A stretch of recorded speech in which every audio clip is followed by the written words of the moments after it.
All right, so can you introduce yourself and then kind of give a little bit of your background and everything? Okay, my name is Dennis Rogera. I'm from Rwanda, which is East Africa.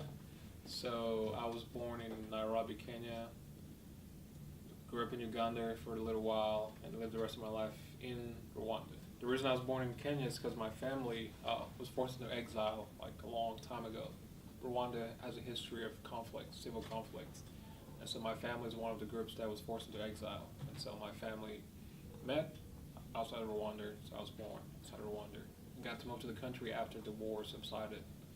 So I've lived in Rwanda since '95 till 2008, and moved to America for college, basically. So, yeah. You want me to continue? Okay, how would you say that experience affected your views of the world on violence? Well, definitely violence is not good. It goes without saying. But the way the country has been able to overcome, to a certain degree, the ethnic discrimination. The group that was persecuted for a very long time, once they were in power, they decided to fight back with nonviolence. So basically, they just decided to forgive and help the people that perpetrated get integrated back in the community. So seeing how successful the country is because of the philosophy of nonviolence that the leaders had, it's just showing me it's always the way to go to stop violence. That's always the best way to combat violence is through nonviolence. So you would say that reaction influenced your views on violence and nonviolence?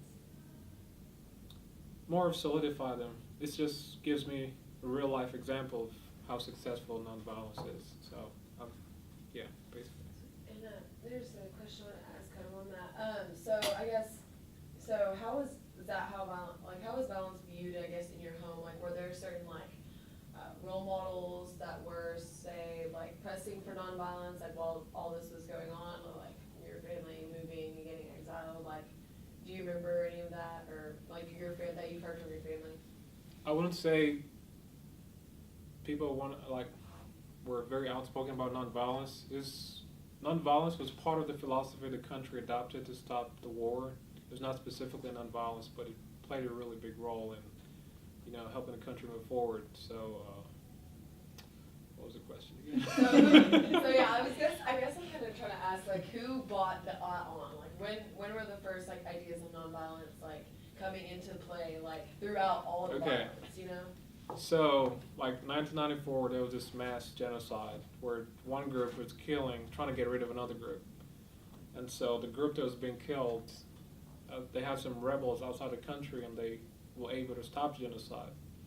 Now, instead of revenging against the group that was killing them, they decided to stop the genocide, imprison the people, have fair trials and everything, but also give a chance for reconciliation, forgiveness, which is an aspect of nonviolence, not fighting back, but just, showing love and making the perpetrators feel guilty for what they did, but helping them also go past it and just rebuild the country. So, yeah, the leaders were very instrumental. They were not necessarily just nonviolence activists, but they had a philosophy that incorporated that idea of nonviolence, but it was broader than that, I would say. Question again. No, that was a really good answer. Yeah. How would you define violence and nonviolence? Wow. Sounds easy asking. Think of, I would say violence is basically anything that is not peaceful. It's a recursive definition, but something that disturbs peace and disturbs humanity, just something against one's humanity, basically. Yeah. This disrupts humanity. And nonviolence is the opposite.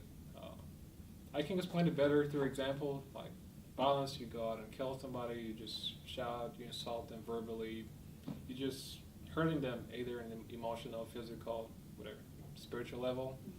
But nonviolence is a philosophy that is adopted mostly by those who have been victimized, but instead of revenging, they just choose to show love instead of hatred or revenge. So it's kind of a way to combat violence by stopping violence. It's a hard question. And I guess another question to go first. So do you think that you have a better understanding of like, I guess, the importance of nonviolence and then like most like Western people like you coming to US and seeing like we have such like, that's like our first reaction, I guess. Do you think that we don't really understand like nonviolence? Like, do you get what I'm saying? I do. I wouldn't go ahead and generalize because I know in America there's this civil rights movement led by Martin Luther King, and there's a huge nonviolence activist. But also the United States as a whole, when they're attacked by a country, they're definitely not nonviolent. They're always wanting to stay in their prideful position and always want to maintain that and always resort to violence. But within America, there's a lot of groups, and I'll say Martin Luther King was one of the best nonviolence activists. So I wouldn't go ahead and generalize that, oh, America is largely for violence or nonviolence. It just depends on the group and the context. Yeah. So I have two for the last one that kind of go together. Do you think nonviolence is possible in like the whole ideology of it, or you were saying in that situation they used nonviolence but it wasn't their only action? And if so, do you think it's possible for peace to overpower the greed of people and the desire for power? I certainly hope so. Is it possible?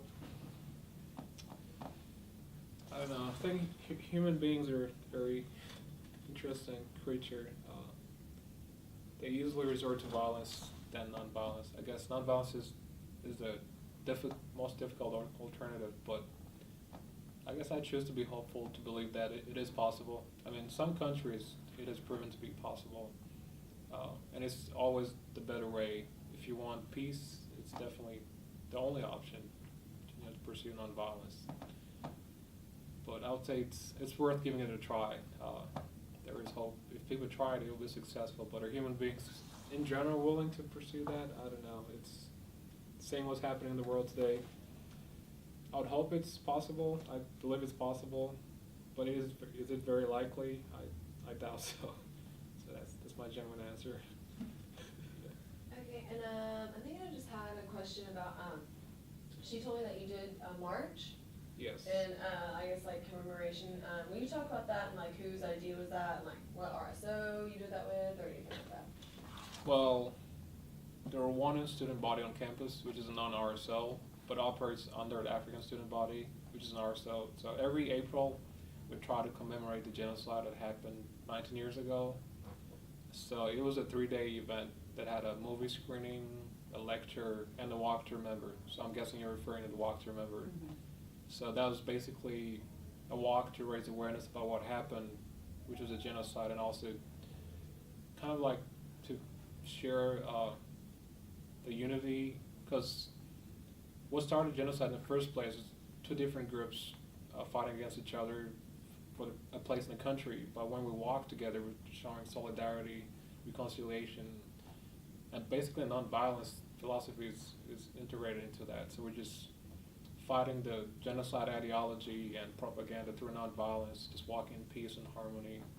But it was a program that was started by the youth in Rwanda a few years ago, and it's spread out. So every Rwandan, if they choose so, everyone in the world, they try to walk to remember every April to remember the genocide and also share with the neighboring communities what the country has gone through and how they have done it.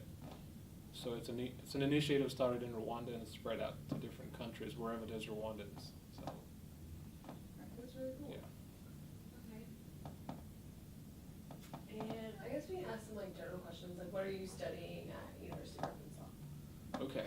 Now I can answer Lighter that. questions, yeah. I'm studying computer engineering.